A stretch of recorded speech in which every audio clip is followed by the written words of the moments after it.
네, 안녕하세요. 이번 시간에는 힘에 대해서 알아보도록 하겠습니다. 이제 힘이라고 하는 것은요, 뭐냐면은요, 힘이라고 하는 것은 어떤 물체의 운동 상태라든지 아니면은 이제 모양을 변화시키는 원인이다. 이렇게 이제 우리가 얘기를 해볼 수 있습니다. 변화시키는 원인. 이런 거를 우리가 이제 힘이라고 부르게 돼요. 뭐 뒤에서 이제 뉴턴의 이 법칙을 통해서 조금 더 새롭게 정의를 하겠지만 일단은 이제 한글로다가는 이제 이렇게 여러분들이 이해를 해주시면은 좋겠습니다. 이를 안 썼네요. 예, 원인. 그래서 이제 물체가 있어요. 예를 들어 뭐 이런 물체가 있습니다. 내가 힘을 가해서 던져요. 그럼 운동 상태가 변하겠죠. 뭐 빨라지겠죠. 그 다음에 내가 이거를 힘을 가해서 눌러요. 그럼 뭐 찌그러지겠죠. 이런 식으로 운동 상태나 모양을 변화시키게 되는 원인을 우리가 이제 힘이라고 부른다. 라고 알아두시면 되겠습니다. 그 다음 이제 기호로는요, 이제 보통 이제 화살표, 이렇게 많이 표현을 하게 됩니다. 힘이 가해졌다 그러면 화살표로 많이 표현하게 되는데, 화살표에는 크게 세 가지 의미가 있어요. 먼저 이 기럭지가 의미하는 것이 있는데, 이 기럭지는 힘의 크기를 의미하게 되고요. 이 화살표로 방향을 나타냅니다. 그래서 이제 방향을 나타내는 것까지 이제 있고요. 그 다음에 이제 힘이 작용하는 요 시작점, 여기를 갖다가 우리가 이제 작용점이라고 하는데, 요것도 사실 잘 찍어줘야 돼요. 그래서 이제 이걸 힘의 흔히 3요소다라고 얘기합니다. 힘의 크기, 힘의 방향, 힘의 작용점 해가지고 화살표로 표현하는데 각각의 명칭들을 좀 잘 알아두시면 좋겠습니다. 자, 두 번째로는요, 힘의 종류에 대해서 좀 살짝 알아보고 가도록 하죠. 힘이라는 게 굉장히 다양한 형태로 많이 있습니다. 그래서 먼저 뭐 중력, 요거는 많이 들어보셨죠? 중력이라는 힘이 있습니다. 중력이라고 하는 것은 질량을 가진 두 물체가 서로가 서로를 잡아당기는 힘, 이런 거를 우리가 이제 중력이라고 부르게 되는 거예요. 그래서 뭐 거리 제곱에 반비례하고 질량 곱에 비례하게 됩니다. 우리가 또 뒤에서 얘기를 할 거고요. 일단은 질량을 가진 물체끼리 잡아당기는 힘을 우리는 중력이라고 부른다라는 것 알아두시면 되겠습니다. 보통 이제 우리는 이제 지구에 있으니까 지구라고 하는 그 거대 질량체하고 이제 그 지구에서 살고 있는 우리들 또는 물체들의 서로 작용하는 힘들에 대해서 흔히 중력이라고 많이 얘기를 하게 되죠. 자, 그 다음에 또 어떤 힘들이 있습니까? 예를 들어서 뭐 마찰력, 이런 힘도 있습니다. 마찰력이라고 하는 힘은요, 예를 들어서 물체가 오른쪽으로 운동을 하고 있다면은 일반적으로 이제 바닥하고 이제 끌리는 힘이 있습니다. 이게 지지지지지 거리면서 이 표면이 사실 매끄럽지가 않거든요. 그래서 일반적인 현실에서는 대부분의 그 운동하는 물체에는 다 마찰력이 작용한다고 보시면 돼요. 그랬을 때 이 운동 방향과 반대 방향으로 작용하는 이 힘을 우리는 마찰력이다, 이렇게 부르게 되죠. 그래서 뭐 이런 힘도 있다라는 거 하나 알아두시면 되겠고요. 그 다음에 또 이제 뭐 어떤 힘이 있습니까? 예를 들어서 뭐 부력, 이거 들어보셨나요? 부력이라고 하는 힘도 있습니다. 부력이라고 하는 것은 이제 기체나 액체가 중력 반대 방향으로 이제 떠받치는 힘이죠. 근데 이제 흔히 우리가 근데 많이 얘기하는 거는 예를 들어서 여기 물이 있습니다. 근데 여기에 이제 스타이로폼 공이 이렇게 떠 있을 수가 있잖아요. 그렇죠? 그러면은 중력은 아래 방향으로 작용해요. 그렇죠? 지구 쪽으로. 근데 이 물이 얘를 떠받치는 힘이 있죠. 그래서 물 위에 떠 있는 거잖아요. 그거를 우리가 이제 흔히 부력이라고 부릅니다. 뭐 잠긴 부피에 비례해가지고 떠받치는 힘이죠. 어쨌든 간에 뭐 물, 아니면 뭐 공기 이런 게 중력 반대 방향으로 떠받치는 힘을 부력이라고 불러요. 그 다음에 또 뭐 이런 힘도 있습니다. 탄성력이라고 불리는 힘도 있어요. 탄성력 같은 경우에는 용수철이 이제 이렇게 원래 있었는데, 예를 들어서 용수철을 내가 이렇게 좀 당겼다고 한번 해봅시다. X만큼 당겼어요. 여기 물체 같은 거 하나 매달아 놓고 쫙 잡아 당겼어요. 내가 잡아 당긴 거는 F4, 사람이 당긴 힘, 이렇게 표현하겠습니다. 그랬을 때 이놈은요, 다시 이 원래 방향 쪽으로 돌아가려는 힘이 있습니다. 이 탄성체가. 그런 거를 우리는 탄성력이라고 불러요. F탄, 이렇게 표현하겠습니다. 그래서 이제 물체가 뭔가 변형이 되었을 때 다시 원래 상태로 돌아가려는 그러한 힘을 우리는 탄성력이라고 부른다라는 거. 이것도 한번 얘기해 봤습니다. 굳이 왜 요 네 개의 내용을 얘기를 했을까요? 예, 요게 이제 중학교 때 배웠던 이제 여러 가지 힘에 있었던 내용들이죠. 그래서 혹시나 이제 기억이 나실 수도 있어요. 막 계산했던 것들. 근데 이제 요런 것들을 이제 우리가 힘이라고 얘기한다라는 거 알아두시고, 그 다음에 한 두 가지만 더 얘기를 해볼까요? 우리가 전기력이라고 불리는 힘이 있습니다. 전기력. 그리고 전기력이라고 하는 것은 이제 플러스 전하를 띈 것, 그리고 마이너스 전하를 띈 것. 얘는 전하를 띈 놈들끼리 뭔가 상호작용하는 힘이 되겠죠. 그래서 이제 플러스 마이너스면은 서로 당기는 힘이 작용하죠. 이런 거를 이제 인력이라고 부르게 되는 거고. 그 다음에 예를 들어서 뭐 플러스하고 플러스 같은 부호를 띄게 되면은 얘네들이 서로 밀어내게 되죠. 이런 거를 또 청력이라고 부르게 되고, 청력. 그 다음에 하나 더 있죠. 경우의 수가 이제 마이너스하고 이제 마이너스 음전하끼리도 같은 부호니까 서로 밀어내는 청력이 작용한다. 뭐 이런 것들을 우리가 이제 전기력이라고 부르게 됩니다. 그 다음에 하나만 더 해보도록 하죠. 자기력이라는 것도 있습니다. 자기력. 그래갖고 자기력이라고 하는 것은 이제 자석 간에 어떤 작용하는 힘이죠. 그래서 뭐 N극, S극 있고, 그 다음에 이쪽에 뭐 아실 거예요, 이거. SN 있다. 그럼 NS니까 얘네는 서로 잡아당기는 무슨 력? 인력이 작용한다. 그러니까 이런 힘들을 우리가 또 이제 자기력이라 불러요. 근데 얘도 케이스 바이 케이스 좀 더 있죠. 만약에 이쪽에 N극 놓고 N극 놓으면 어떻게 됩니까? 둘을 밀어내겠죠. S는 좀 써드릴게요. 그래서 같은 극끼리는 서로 밀어내는 청력이 작용하고요. 그 다음에 하나 마지막 NS, 그 다음에 SN 이렇게 표현하면은 S하고 S하고 마주 보니까 또 서로 밀어내는 무슨 력? 청력이 작용을 하겠죠. 뭐 이런 것들을 우리가 이제 힘이라고 표현하는 분리량들입니다. 그래서 이제 몇 가지 예시들을 좀 들어봤는데요. 이런 게 힘이고, 지금 선생님이 계속 이제 힘들 표현할 때 뭐라고 어떻게 표현했어요? 화살표들로 표현을 했죠. 그래서 이제 화살표로 표현을 한다. 힘의 3요소는 뭐 크기, 방향, 작용점이다. 라는 거 잘 챙겨 두시고요. 뭐 이런 걸로 인해 가지고 운동 상태나 모양이 변할 수 있다. 라고 힘에 대해서 간단하게 좀 소개를 해봤습니다. 그래서 뭐 가벼운 내용이니까 이런 게 힘이구나 정도 이해해 주시면 좋겠습니다. 이번 수업은 여기까지 하도록 하죠. 네, 안녕하세요. 이번 시간에는 알짜임에 대해서 알아보도록 하겠습니다. 알짜임이라고 하는 개념은요, 이제 힘들을 다 더해라 그런 뜻이에요. 그래서 이제 합력이라고도 우리가 흔히 표현을 하죠. 그래가지고 예를 들어서 어떤 물체가 이렇게 있다고 칠게요. 그런데 오른쪽으로 5N, 또 오른쪽으로 10N의 힘이 작용한다라고 가정해 보도록 하죠. 그럼 이제 알짜임이 얼마냐? 이렇게 물어볼 수가 있어요. 알짜임이 얼마냐? 정확하게는 알짜임의 크기가 얼마냐? 이렇게 물어볼 수 있는데 단순합니다. 같은 방향으로 작용하잖아요. 그럼 그냥 더하시면 돼요. 15N, 5 더하기 10, 15 이렇게 답변하시면 되겠습니다. 그래서 이제 알짜임이라는 개념은 결국에는 이 물체에 작용하는 힘을 하나로 얘기를 해보면은 결과적으로 오른쪽으로 15N의 힘을 받는 거 아니냐? 이렇게 얘기를 할 수 있다는 거죠. 이런 개념을 우리는 알짜힘이라고 부르게 되는 거예요. 그래서 먼저 같은 방향이면은요, 그냥 더해서 알짜힘을 구하시면 되겠습니다. 자, 그 다음에 두 번째로는요, 이번에는 왼쪽으로 5N의 힘이 작용하고요, 오른쪽으로 10N의 힘이 작용한다라고 해보도록 하죠. 왼쪽으로 5N의 힘, 오른쪽으로 10N의 힘이 작용한다라고 생각해 보도록 하죠. 그럼 결과적으로 이놈은 결과적으로 어느 쪽으로 힘을 받는 거냐?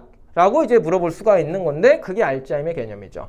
결과적으로 이 물체는 오른쪽으로 5N의 힘을 받는 거다, 이렇게 얘기할 수 있지 않겠습니까? 이쪽으로 10이고 이쪽으로 5니까요. 그러니까 하나로 표현해보면 어떻게 되겠느냐? 그게 바로 알짜임에 대한 개념입니다. 그래서 여기서 이제 알짜힘을 구하시오 하면은 큰 쪽에서 작은 쪽을 빼주셔야 돼요. 반대 방향이면은 큰 쪽에서 작은 쪽을 빼주셔서 답변을 해주시면 되겠습니다. 그래서 10 빼기 5 해가지고 5N 이렇게 하는 거죠. 방향은 물론 오른쪽이 되겠습니다. 자, 그 다음에 마지막 케이스로요, 요번에는요, 어떤 물체가 이렇게 있는데 오른쪽으로 5N 그리고 왼쪽으로도 5N의 힘이 작용한다고 해봅시다. 그래서 양쪽으로 동일한 힘이 작용하는 것이죠. 그렇죠? 그럼 이 물체는 실질적으로 힘을 다 더했을 때 결국에는 어느 한쪽으로 힘이 치우치는 게 있어요, 없어요? 없죠. 그래갖고 이 물체에 작용하는 힘은 이제 없다라고, 빵이라고 얘기를 할 수도 있다라는 거죠. 그래서 이제 알짜 힘이 얼마냐라고 물어본다면은 이 물체의 합력이 얼마냐라고 물어본다면은 빵이다. 이렇게 얘기를 할 수 있다라는 거죠. 알짜임이라는 것은 결국에는 이걸 더하는 거거든요. 근데 양쪽이 똑같잖아요. 그리고 반대잖아요. 크기는 같고 방향이 반대예요. 더하면 빵이 됩니다. 이걸 플러스 5로 본다면 이걸 마이너스 5로 본다라는 얘기죠. 그래서 이제 결국에 이 물체에 작용하는 합력, 즉 알짜임은 얼마냐? 그럼 0이라고 볼 수 있습니다. 근데 좀 주의해야 될 거는 알짜임이 0이라 그래서 힘이 아예 작용하지 않는 건 아닙니다. 힘이 작용을 하는데 다 더해봤더니 힘을 안 받는 상황하고 이제 똑같다. 이렇게 이제 표현하는 개념이 되겠습니다. 이 알짜임이 0이라는 것의 의미는요. 이 상황에서요. 그래서 간단하게 정리를 해드리면 같은 방향이면 그냥 더하시면 되겠고요. 반대 방향이면 큰 거에서 작은 거 빼시면 돼요. 근데 큰 거에서 작은 거, 큰 거 작은 거가 없다. 똑같다. 그럼 빵이다. 이런 식으로 해서 알짜임 또는 합력을 구해 주시면 되겠습니다. 간단하죠, 되게? 예, 이번 수업은 여기까지 하도록 하죠. 네, 안녕하세요. 이번 시간에는 뉴턴의 제1법칙, 관성의 법칙에 대해서 알아보도록 하겠습니다. 먼저 이제 관성이라는 게 뭡니까? 관성이라고 하는 말은요, 물체가 만약에 이제 알짜 힘이 0이라면은요, 알짜 힘이 0일 때 이제 어떤 걸 유지하려고 하냐면은요, 현재의 운동 상태를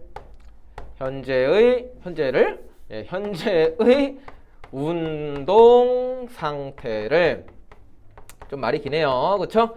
현재 운동 상태를 유지하려는 성질, 유지하려는 성질을 우리는 이제 관성이라고 부르게 됩니다. 물체가 이제 알짜임이 0일 때, 이제 합력이 0일 때 현재의 운동 상태를 계속 이제 유지하려는 성질이 있습니다. 그런 거를 우리는 이제 관성이다라고 부르게 돼요. 그래서 이제 관성은 크게 우리가 두 가지로 좀 나눠서 얘기를 좀 하게 되는데요. 먼저 정지관성이라고 하는 게 있어요. 그래가지고 이제 현재의 운동 상태라고 하지 않았겠습니까? 여기에 현재의 운동 상태. 근데 요거를 이제 두 가지로 여러분들은 생각하시면 돼요. 정지해 있거나 움직이거나. 그래서 정지의 관성이라는 건 뭐냐면은요, 정지해 있는 상태를 계속 유지하려고 한다라는 거예요. 정지해 있는 놈은 계속 이제 냅두면은, 누가 안 건들면은 계속 이제 가만히 있으려고 한다라는 거죠. 그런 거를 이제 정지 관성이다라고 얘기를 하게 됩니다. 그래갖고 예를 들어가지고 여기 이제 버스가 있습니다. 버스가 있는데요. 여러분들이 버스에 이렇게 타 있는 거예요. 그래서 처음에는 정지 상태였거든요. 그럼 여러분들도 타가지고 이제 가만히 있겠죠. 그럼 이제 정지 상태예요. 근데 버스가 이제 갑자기 출발을 하는 겁니다. 버스가 갑자기 부릉 하고 출발을 해요. 그러면 어떻게 됩니까? 버스가 부릉 하고 출발을 해요. 그럼 여러분들은 어떻게 된다? 요 위치에 가만히 있으려고 하다 보니까 요런 식으로 옆으로 이제 옆으로가 아니라 뒤쪽으로 이제 기울어지는 요런 이제 현상을 경험할 수가 있게 되는 거죠. 그래서 이제 뭐 이런 경험 있으시죠, 여러분들? 손잡이 잘 안 잡고 있다가 버스가 갑자기 빵 하고, 빵이 아니라 부릉 하고 출발하면은 뒤쪽으로 이제 이렇게 쏠리는 듯한 그런 경험을 이제 하신 적이 있으실 텐데, 그게 이제 정지관성 때문인 거예요. 사실 뭐 우리가 다 알고 있는 사실입니다. 그쵸? 뭐 당연히 그러겠죠. 하지만 이제 요거를 이제 과학적인 용어로 뭐라고 설명한다고요?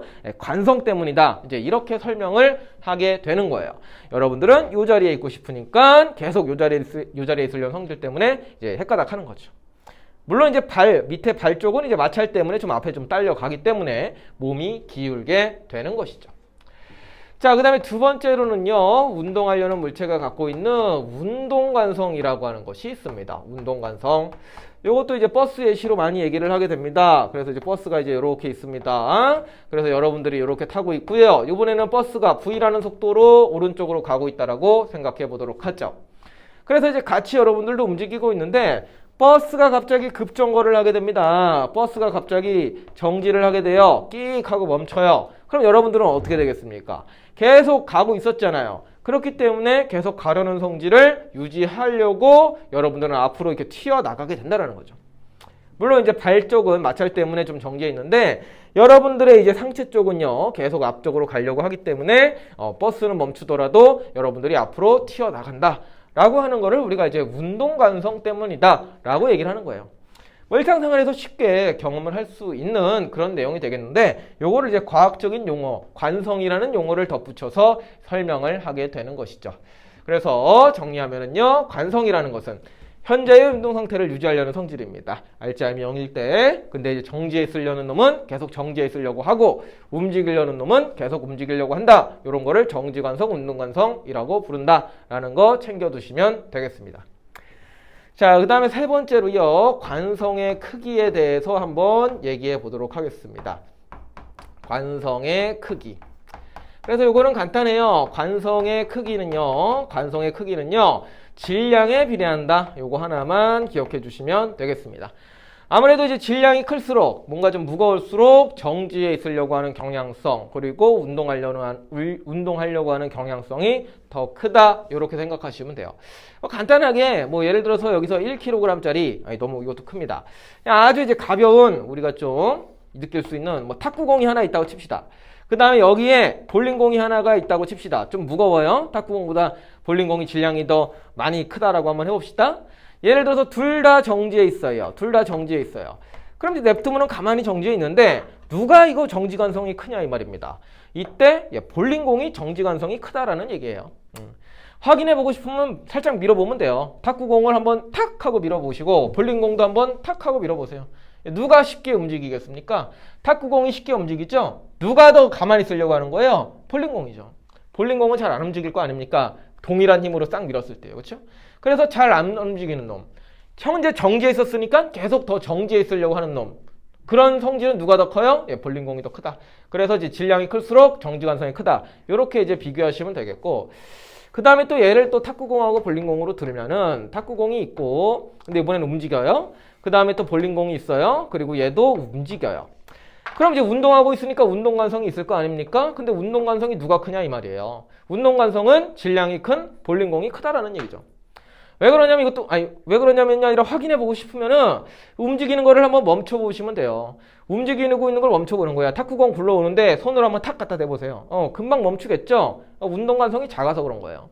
볼링공이 쭉 굴러오고 있어요. 근데 내가 이걸 탁 해보세요. 손가락이 좀 손이 아플 수 있겠죠, 그렇죠? 잘 안 멈추려고 할 거 아니에요.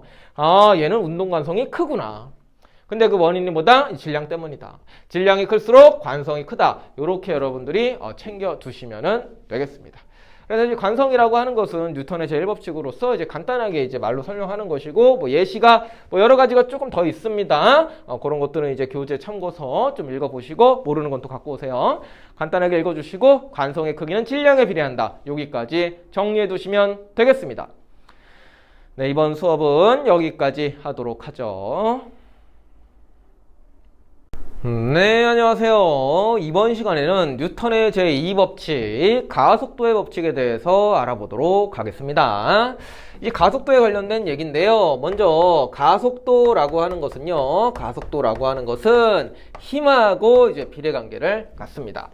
이게 뭔 소리냐면요, 예를 들어서 질량이 m인 물체가 있다고 해봅시다. 그런데 여기다가 만약에 5N의 힘을 가했어요, 밀었어요. 그러면은 이제 속도 변하겠죠, 그렇죠? 뭐 빨라지겠죠, 이 상황에서는요. 그런데 만약에 똑같은 질량이 m이라고 하는 물체가 있는데 이번에는 힘을 2배로 한번 준 거예요. 힘을 2배로 줍니다. 그럼 뭐 더 빨라지겠죠, 그렇죠? 그래서 뭐 예를 들어 갖고 뭐 2V가 된다고 해봅시다. 너무 당연한 얘기입니다. 결국에는 이제 가만히 있는 물체한테 힘을 가하게 되면은 뭐 속도가 증가해요. 그러니까 이제 속도가 변했으니까 가속도가 생기는 건데 힘을 더블로 주면은요, 속도의 변화량이 2배가 된다. 그런 얘기로 여러분들이 이해하시면 되겠습니다. 그래서 이제 가속도라는 것은 힘에 비례한다라는 거, 요거 하나 챙겨두시고요. 그냥 두 번째로요, 가속도라고 하는 것은요, 질량에 반비례합니다. 가속도라고 하는 것은 질량에 반비례합니다. 반비례. 예. 그래서 이제 질량분의 1이다. 이렇게 이제 써야겠죠? 그래서 이제 이렇게 표현할 수 있는데, 이것도 이제 뭔 소리냐면요. 예를 들어서 여기에 질량이 m인 물체가 있다고 한번 해봅시다. 근데 10N의 힘을 줬어요. 그래서 이제 속도가 증가했다고 해봅시다. 뭐 2V로 증가했다고 해볼게요. 그런데 이번에는 질량이 2m짜리 물체가 있다고 해봅시다. 질량이 더 무거운 거예요. 근데 만약에 여기다가 똑같은 힘, 10N을 줬다고 해볼게요. 그러면은 아까 얘보다는 더 속도가 많이 안 증가하겠죠? 좀 가벼운 거고 무거운 거예요. 근데 똑같은 힘을 줬어요. 그러면은 아무래도 무거운 놈이 속도의 증가량이 더 적을 거 아닙니까? 그래서 뭐 V가 됐다고 한번 해봅시다. 이렇듯이 뭔가 질량이 더 클수록요. 같은 힘을 줬을 때 질량이 더 클수록 속도가 잘 안 변해요. 그렇기 때문에 가속도는 질량에 반비례한다. 이런 식으로 우리가 관계를 생각을 할 수가 있습니다. 그래가지고 이제 저거 두 개를 갖다가 정리하면은 가속도라고 하는 개념은 힘이라는 개념하고 비례관계를 갖고 있는 거고, 그 다음에 이제 질량이라고 하는 물리량하고는 반비례 관계를 갖구나 라고 해서 이제 이렇게 쓸 수가 있게 되는 거고, 여기서 이제 는으로 만들기 위해서 비례상수를 보통 줘야 되는데 여기서 비례상수는 1입니다.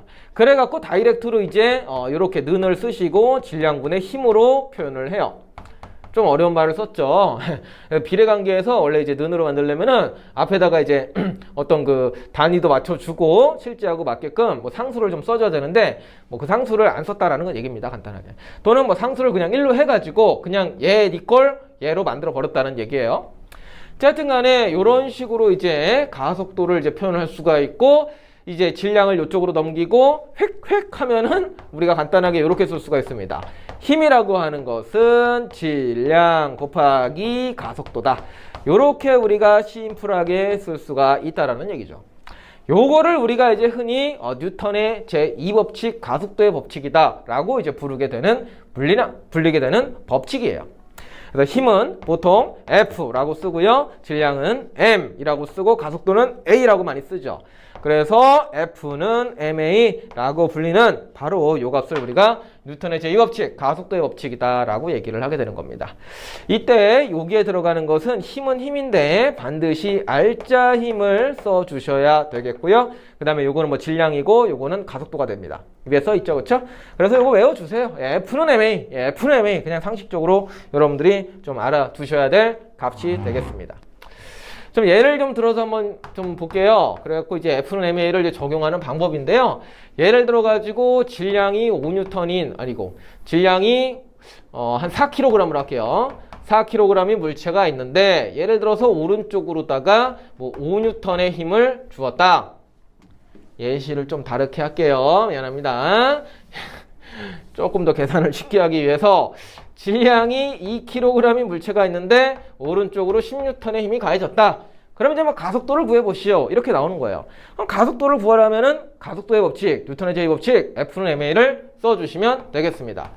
자, F는 ma 일단 써보시고요. 힘이 얼마? 10N 들었죠? 그 다음 질량이 얼마? 2죠. 그 다음에 A 하시고 A를 간단하게 2분의 5니까 5m/s 제곱. 이런 식으로 이제 구해주시면 된다라는 거죠. 그래서 이제 가속도를 구했으니까 이거를 토대로 해가지고 여러분들이 또 VT 그래프도 그릴 수 있고요. 그런 거죠. 예시 하나만 더 들어볼게요. 이번에는 힘이 좀 두 개 작용하는 거 한번 해보겠습니다. 2kg의 물체가 있는데 예를 들어서 오른쪽으로 10N의 힘이 작용하고요. 왼쪽으로 4N의 힘이 작용한다고 해봅시다.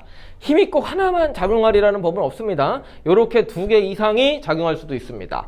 자, 그럴 때는 어떻게 이걸 적용해야 하는가? 이 F자리에다가 둘 중 안에 하나를 쓰는 게 아니라 둘의 합력을 쓰는 거예요. 알짜 힘을 쓰는 겁니다. 자, 이렇게 될 때는 어떻게 한다고요? 큰 거에서 작은 거 뺀다고요. 10 빼기 4 해가지고 6N. 6N이 바로 알짜 힘이 돼요. 는 질량 2 곱하기 A 그러면 얼마예요? 2분의 6이니까 3m/s 제곱. 이런 식으로 해가지고 이제 가속도들을 이제 구할 수가 있는 것이 바로 이 뉴턴의 제2법칙 가속도의 법칙이 되겠습니다. 이제 간단한 예시만 아주 들어갔는데요. 사실 이거 하나만 갖고 응용해야 될 것들이 이제 굉장히 많습니다. 굉장히 많습니다. 그런데 일단 뭐 고1 수준이니까 일단 기본적으로 이렇게 가속도 구할 때 쓴다라는 거 알아두시고요. 그 다음에 이제 응용 문제 나와서 잘 안 풀리는 거 있으면은 갖고 와서 질문을 많이 해주시기 바랍니다. 자, 일단은 요 파트에서 F는 ma라는 거, 요 법칙을 정확하게 머릿속에 새겨 넣으시기 바랍니다. F는 ma입니다. 네, 이번 수업은 여기까지 하도록 하죠. 네, 안녕하세요. 이번 시간에는 뉴턴의 제3법칙, 작용-반작용 법칙에 대해서 알아보도록 하겠습니다. 작용-반작용 법칙은 이제 뭐 작용이 있으면 항상 반작용도 있다, 그런 얘기예요. 단순하게. 예를 들어서 여기에 이제 벽이 하나 있다고 한번 해볼게요. 그 다음에 여기에 이제 사람이 있다라고 한번 해보겠습니다. 사람입니다. 사람. 사람. 그래가지고 사람이 벽을 한번 민다라고 생각을 해보겠습니다. 사람이 벽을 밀어요. 이렇게 한 10N으로 밀었다고 한번 해보도록 하죠. 그러면은 벽도 사람을 밉니다. 얼마로요? 10N으로요. 이런 관계에 있는 두 힘을 우리는 작용, 반작용 관계에 있다. 이렇게 얘기를 하게 되는 거예요. 그러니까 지금 뭐 벽은 안 보이지만 제가 칠판으로 할게요. 제가 칠판을 밀어요. 꾹 밀어요. 그러면은 이 칠판도 저를 민다라는 얘기예요. 우 누르고 있으면 칠판도 저를 누르고 있다라는 거예요. 잘 좀 느낌이 안 오시죠? 그럼 어떻게 보면 좀 되냐면은 여기 좀 달려가서 부딪혀 보세요. 막 달려가서 내가 이제 꽝 해보세요. 그럼 튕겨 나옵니다. 예, 그렇죠? 내가 분명히 저쪽으로 벽 쪽으로 힘을 줬는데 내가 절로 튕겨 나가요. 절로 튕겨 나가는 이유가 뭡니까? 벽도 저한테 힘을 반대 방향으로 줬기 때문입니다. 제가 벽한테 힘을 가하면 벽도 저한테 힘을 가하게 됩니다. 이런 거를 우리가 이제 작용, 반작용 관계에 있다. 이렇게 얘기를 하게 돼요. 자, 문장으로 좀 한번 표현해 보겠습니다. 먼저 이제 사람이 벽을 밀었었죠. 그쵸? 사람이 벽을 미는 힘. 그 다음에 벽이 그럼 사람이 민다고 그랬죠? 그럼 이제 벽이 사람을 밀어요. 벽이 사람을 미는 힘. 요런 두 힘이 항상 짝으로 작용하게 된다라는 것이고요. 그런 거를 작용, 반작용이라고 얘기를 하게 됩니다. 사람이 벽을 밀면 벽이 사람을 민다. 그래서 이제 말 바꾸면 성립하는데요. 사람이 벽을 밀죠. 그럼 이게 말 바꿔서 다시 이게 벽이 여기로 가는 거예요. 벽이 사람을 요렇게 해서 이제 한글적으로 문장적으로 요렇게 이제 말 바꿔서 성립하게 되는 두 힘의 관계를 작용 반작용이다 라고 생각하시면 되겠습니다. 사람이 벽을, 벽이 사람을, A가 B를, B가 A를 이렇게 이제 말씀해 주시면은 되겠어요. 그리고 이 둘의 이제 관계는 또요, 크기가 같습니다. 크기가 같고요. 크기가 같다. 이런 특징이 하나가 있고요. 그 다음에 방향이 반대다. 방향이 반대다. 라고 하는 아주 중요한 특징을 갖고 있습니다. 그래갖고 내가 10N으로 밀면은 벽도 나를 10N으로 밀고요. 내가 20N을 밀면은 벽도 나를 20N으로 민다라는 얘기입니다. 그래서 얘네 둘의 힘의 크기는 반드시 같아줘야 되고요. 방향은 보시는 것과 같이 반대 방향이 되겠습니다. 그 다음에 여기서 또 중요한 거 하나가 더 있죠. 바로 작용점인데요. 요 작용점 있죠. 작용점. 작용점이 서로 다른 물체에 찍혀 있어야 됩니다. 그런 거를 우리는 작용, 반작용이라고 해요. 작용점이 서로 다른 물체에 찍혀 있어야만 됩니다. 나중에 이제 뭐 이제 고1 수준이라서 요거를 어느 수준까지 이제 문제를 많이 어렵게 내지는 않을 텐데요. 이제 고2 물리학에서는 이제 힘의 평형 관계하고 작용, 반작용 관계를 이제 구분하는 그런 문제가 좀 많이 나오게 되는데, 어쨌든 간에 작용, 반작용 관계에 있는 두 힘은 작용점이, 써드릴게요. 작용점이 서로 다른 물체에 있어야 된다라는 특징이 있습니다.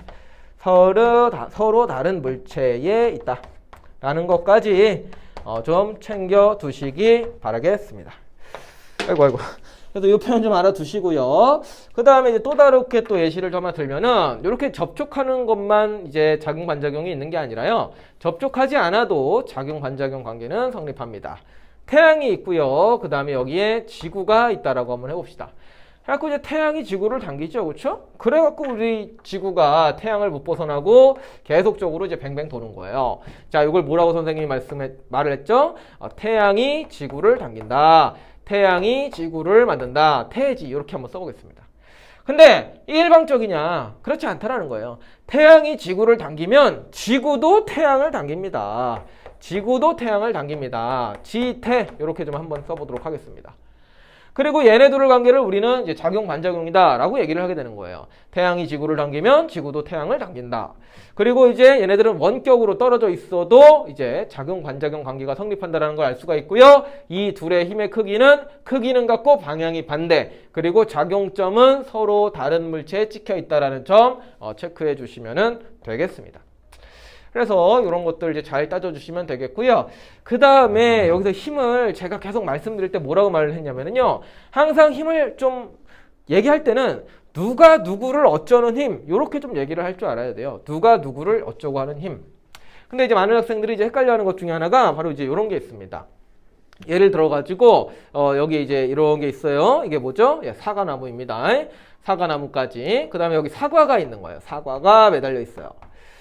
그러면은 이제 사과에는 중력이 작용하고 있죠. 매달려 있어도요. 사과에 작용하는 중력이 있는데 이 문제가 대뜸 이렇게 나와요. 이 중력하고 작용, 반작용 관계에 있는 힘은 뭐냐? 뭐 이렇게 나옵니다. 그럼 이제 중력이라는 거를 말을 어떻게 바꾸지? 하면서 이제 좀 혼란이 올 수 있는데 이 중력이라고 되어 있는 표현을 갖다가 여러분들은 풀어서 좀 얘기를 할 줄 알아야 됩니다. 그래서 사과에 작용하는 중력이라는 거를 풀어서 얘기해보면 이렇게 말을 할 수가 있습니다. 지구가 사과를 당긴다. 지구가 사과를 당기는 힘. 우리가 이런 식으로 풀어서 얘기를 해볼 수가 있습니다. 중력이라는 것은. 이 중력은 지구가 작용하는 힘 아니겠습니까? 그러니까 지구가 어떤 뭐 물체를 당기는 힘. 이렇게 여러분들도 표현을 할 줄 알아야 돼요. 그러면은 보이죠? 이것과 반작용에 해당되는 힘은 뭘까요? 작용, 반작용에 해당되는 힘은 뭘까요? 말 바꿔서 하면 돼요. 사과가 지구를 당기는 힘. 그냥 말 바꿔서만 말하면은 그게 바로 작용, 반작용 관계에 있는 놈이에요. 그러니까 이제 지구가 사과를 당기면 사과도 지구를 이렇게 당긴다라는 거죠. 요거는 그 두 개가 바로 작용, 반작용입니다. 근데 이걸 명확하게 해서는 이 중력이라는 말을 항상 풀어서 얘기를 할 때는 특히 이 파트에서 그런데 중력이라는 말을 두 글자로 갖고 계시지 말고 얘를 풀어서 지구가 그 물체를 당기는 힘 이렇게 좀 풀어서 말씀을 해 보셔야지 이 부분을 정확하게 이해하실 수가 있을 겁니다. 그 다음에 요거하고 또 비슷한 말 중에 하나가 뭐가 있냐면은 바로 무게라고 하는 표현입니다. 무게. 사과에 무게가 있죠. 무게. 근데 이 무게라고 하는 말도 지구상에서는 중력하고 같은 말이 되는 거고요. 그리고 이 무게라는 말은 당연히 이 표현으로 우리가 얘기를 할 수가 있는 단어입니다. 그래서 이것도 같이 챙겨가세요. 무게, 중력, 지구가 물체를 당기는 힘 이게 다 같은 말입니다. 알겠죠? 사과의 뭐 무게가 얼마다 또는 사과의 무게와 작용, 반작용 관계 있는 건 누구냐? 그러면은 다 얘를 따져줘야 되는 거예요. 왜요? 이 무게나 중력 이 말이 다 지구가 사과를 어쩌고 하는 힘, 지구가 물체를 어쩌고 하는 힘, 당기는 것밖에 없지만 당기는 힘 그런 표현이 되기 때문입니다. 그래서 이 부분이 굉장히 중요하니까 필기 한번 해주시고요. 말 바꿔서 반작용 찾아주시면 되겠습니다. 그래서 작용, 반작용 관계 이렇게 한번 표현해봤는데요. 이게 은근히 처음에는 좀 어려울 수 있습니다. 이게 말로 표현하기가. 근데 문장을 잘 한번 생각을 해보시면서 체득하시기 바라겠습니다. 이번 수업은 여기까지 하도록 하죠.